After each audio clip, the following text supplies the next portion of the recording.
علم اور عقیدہ و منہج کا سرمایہ یہ سب سے زیادہ قیمتی سرمایہ ہے، جس میں علاقائیت کا لحاظ نہیں کیا جا سکتا،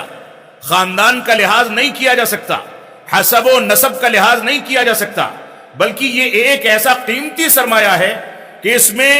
فوقیت اور ترجیح قرآن و سنت کے دلائل اور صحابہ کرام کے فہم کو دیا جاتا ہے، لہذا اسی کو ترجیح دی جانی چاہیے۔ اس ترجیح کو دینے کی جب نوبت آتی ہے تو نہ باپ دیکھا جائے گا، نہ بیٹا دیکھا جائے گا، نہ بھائی دیکھا جائے گا، نہ علاقہ اور خاندان اور حسب و نسب دیکھا جائے گا، نہ مال و دولت دیکھا جائے گا، بلکہ ہر چیز میں صرف قرآن و سنت کے دلائل اور فہم سلف صالحین کو ترجیح دی جائے گی۔ یہ دین کا عین بنیادی تقاضا ہے، اس کے بغیر کوئی بھی باغیرت مسلمان اور باغیرت سلفی نہیں بن سکتا ہے۔ جماعت کے اندر اٹھنے والے جو فتنے ہیں، ان فتنوں کی بے شمار شکلیں ایسی ہیں جو ہمارے گھرانوں سے، ہماری مسجدوں سے، ہمارے خاندانوں سے اور ایسے ہی ہمارے مدارس اور ہماری تنظیموں سے اٹھ رہی ہیں۔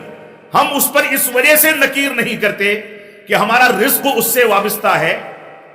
ہمارے مفادات اس سے جڑے ہوئے ہیں، اور جہاں دوسرے کے معاملات کو دیکھتے ہیں وہاں فوراً ننگی تلوار بننے کی کوشش کرتے ہیں۔ تو منہج سلف کا ایک بنیادی تقاضا یہ ہے کہ اس میں اپنے اور پرائے کا کوئی فرق نہیں، بلکہ یہاں پر صرف لحاظ ہوتا ہے تو ایک بنیاد کا، اور وہ بنیاد ہے قرآن و سنت کو فہم سلف صالحین کے مطابق دنیا کے سامنے بلا کسی ملامت کرنے والے کی ملامت کے ڈر کے پیش کر دینا۔ یہ منہج سلف کا بنیادی عنصر ہے۔ آپ دیکھیں صحیح مسلم کے مقدمے میں محمد بن سیرین رحمۃ اللہ علیہ نے بہت سارے نقاط ذکر کیے ہیں، چند کی جانب اشارہ کر کے میں آگے بڑھوں گا۔ فرماتے ان ھذا العلم دین فانظروا عمن تاخذون دینکم، یہ دین جو ہے، یہ علم جو ہے، یہ تمہارا دین ہے، لہذا دین کو جب تم اخذ کرتے ہو، حاصل کرتے ہو، تو اس بات پر غور و تدبر کر لو کہ کس سے دین حاصل کر رہے ہو۔ ایسے ہی کہتے ہیں کہ لم یکونوا یسألون عن الاسناد، ابتدائی دور میں لوگ اسانید کے بارے میں کوئی سوال نہیں کرتے تھے۔ فلما وقعت الفتنہ، جب فتنے واقع ہونے لگے،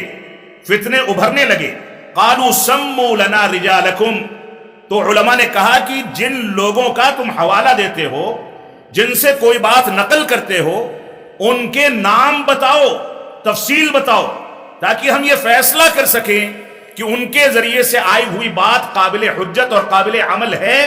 یا نہیں ہے، اس کو لیا جائے گا یا رد کیا جائے گا۔ تو ایسی صورت میں اسلاف امت نے ضابطہ بنایا، وہ اہل سنت والجماعت کی باتوں کو لیتے تھے اور غور و تدبر کرنے کے بعد اہل بدعت کی باتوں کو کنارے کر دیتے تھے۔ یہ بھی صحیح مسلم کے مقدمے کے اندر موجود ہے۔ اور ایسے ہی اسی مقدمے میں ابن العربی الف لام کے ساتھ ان کا ایک قول موجود ہے، فما زال السلف یزکون بعضهم بعضا، سلف جو ہے ایک دوسرے کو تزکیہ دیا کرتے تھے، وَيَتَوَارَثُونَ التَّزْكِيَاتِ، اور وراثت میں ایک دوسرے سے تزکیہ حاصل کیا کرتے تھے، خلفاً عن سلف، بعد میں آنے والے پہلے جانے والوں سے تزکیہ لے لیا کرتے تھے۔ یہ تزکیہ ہمارے علماء کا طرِ امتیاز ہے۔ آج بھی جب تک کبار علماء کسی کے بارے میں توثیق نہ کر دیں، یا کوئی عالم دین دین کے اصولوں اور ضوابط کے مطابق علم دین حاصل کر کے ہمارے سامنے نہ آئے، جب تک اس سے علم نہیں لیا جا سکتا، نہ اس کو ممبر و محراب دیا جا سکتا ہے، نہ اسٹیج دیا جا سکتا ہے، نہ مائک دیا جا سکتا ہے، نہ اس قابل بنایا جا سکتا ہے کہ اس کی باتوں کو سنا جائے یا لیا جائے۔ تو یہ چند ضوابط ہیں۔ ابو الزناد فرماتے ہیں اسی مقدمے کے اندر یہ ذکر بھی موجود ہے کہ ادرکت بالمدینۃ مئۃ کلہم مأمون، کہتے ہیں کہ میں نے مدینہ میں 100 یا اس سے زائد لوگوں کو، یا 100 کے قریب لوگوں کو پایا، سارے کے سارے مامون تھے، یعنی ان کے علم سے ہم کو اطمینان تھا، لیکن ما یؤخذ عن احد منہم، لیکن ان میں سے کسی سے علم نہیں لیا جا سکتا تھا۔ یقال لیس من اہلہ، یہ کہا جاتا تھا کہ یہ اہل علم میں سے نہیں ہیں،